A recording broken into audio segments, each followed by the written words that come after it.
তো WhatsApp everybody, তোমাদের মাঝে চলে আসলাম নতুন আরো একটি ভিডিও নিয়ে। আজকের ভিডিওটি হচ্ছে বাংলাদেশের famous travel blogger Nadir on the go. Nadir ভাইয়ের ফেভারিট খাবার, যে কিনা তার প্রত্যেকটা ভিডিওতে যেই খাবারটি খায়, আমরা সেই খাবারটি আজকে ট্রাই করব। তো যারা যারা গেস করতে পারছো সেই খাবারটি কোনটা, তাহলে কমেন্ট বক্সে জানিয়ে দাও।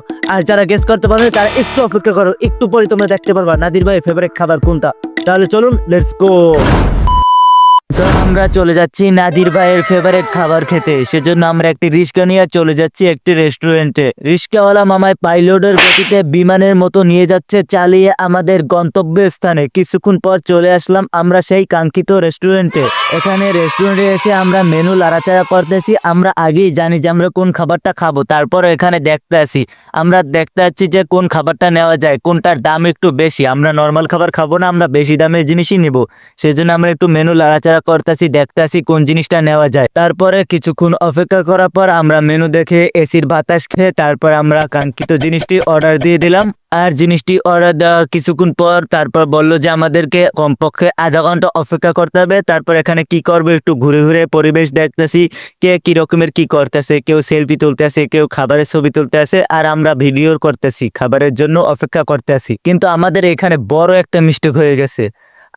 আমরা মানে নাদির ভাই যে সেই ফেভারিট খাবার যেটা হচ্ছে শর্মা। শর্মা হচ্ছে নাদির ভাই প্রত্যেকটা ভিডিওতে সে শর্মা খায়। এখন আমরা এখানে অ্যারাবিয়ান শর্মা অর্ডার দিতে গিয়ে চিকেন শর্মা অর্ডার দিয়ে ফেলেছি। আমাদের পকেটে যে টাকা ছিল সেটা অ্যারাবিয়ান শর্মার বাজেট ছিল, কিন্তু আমরা ভুলে চিকেন শর্মার অর্ডারটা দিয়ে ফেলেছি। ওখানে আমরা উল্লেখ করি না, আমরা বলেছি শর্মা। তারপর রেস্টুরেন্ট লোকেরা চিকেন শর্মা নিয়ে এসেছে। এখন কিছু করার নেই, আমরা ভাবতেছি আগে খাওয়া দাওয়া করি, তারপরে দেখি যে কি হয়। আগে প্রোডাক্ট আসুক। তাদেরকে আমরা বলেছিলাম যে এখন কি ক্যান্সেল করা যাবে, তারা বলে যে না, অর্ডার ফুল কনফার্ম হয়ে গেছে, তারা খাবার প্রসেসিং চলতে আছে, এখন আর কোনোভাবেই ক্যান্সেল করা যাবে না।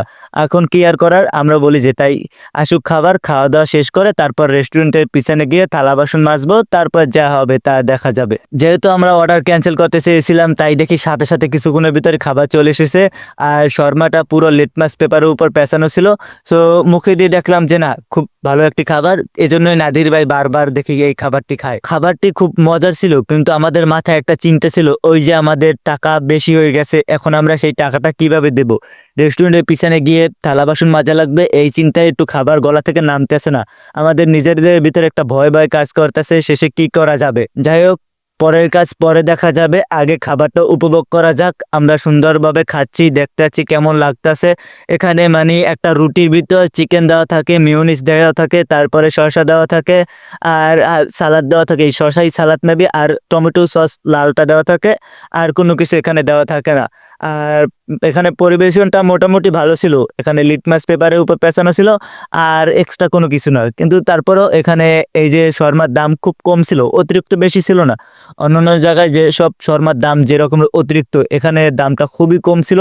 তারপরও শর্মাটা অনেক মজা ছিল, কিন্তু সমস্যাটা হচ্ছে ওই যে আমাদের যে দাম বেশি হয়ে গেছে। এখন আমরা কি করবো, আমাদের পকেটে পুরো কাশিয়ে আওয়া যাওয়ার ভাড়া, তারপরে এই শর্মার টাকা, এখানে শুধু যাওয়ার ভাড়ার পর, আর আমরা যে শুরুতে যে শর্মার টাকাটা ধরেছিলাম ওই টাকাটা ছাড়া আমাদের কাছে এক্সট্রা কোনো টাকা নেই। এখন আমরা খাচ্ছি আর হাসছি যে কি করা যায়, পরবর্তীতে এখন কি করা যায় সেটা নিয়ে ভাবতে আছি। আর আপনারা যারা যারা ভাইরাল হতে চান নাদির ভাইয়ের মতো, তারা তারা বেশি বেশি করে এরকমের শর্মা খাবেন, তাহলে আপনারা খুব তাড়াতাড়ি ভাইরাল হতে পারবেন। যারা যারা শর্মা খেয়েছেন তারা কমেন্ট করে জানিয়ে যান আপনারা কোথা থেকে শর্মা খেয়েছেন, এবং শর্মার দাম কেমন ছিল, এবং সেই শর্মাটি কেমন ছিল। আর আপনারা কারা কারা নাদির ভাইয়ের ফ্যান আছেন তারা কমেন্ট করে জানিয়ে যান। আমিও কিন্তু নাদির ভাইয়ের বড় ফ্যান, সেজন্যই আমি এই শর্মা খাচ্ছি। আর এখন দেখতেছেন আমরা কিভাবে পালাতে পারি সেই চিন্তা করতেছি। খাওয়া দাওয়া তো যেহেতু শেষ, আমরা এখন পরিকল্পনা করতেছি তাদেরকে দেখি যে পিছনে গিয়ে থালা বাসন মাজা যায় কিনা। আজকের মতো ভিডিওটা এ পর্যন্তই। সবাই ভালো থাকবেন, সুস্থ থাকবেন, এবং পরবর্তী ভিডিওর জন্য সবাই অপেক্ষা করবেন। আল্লাহ হাফেজ।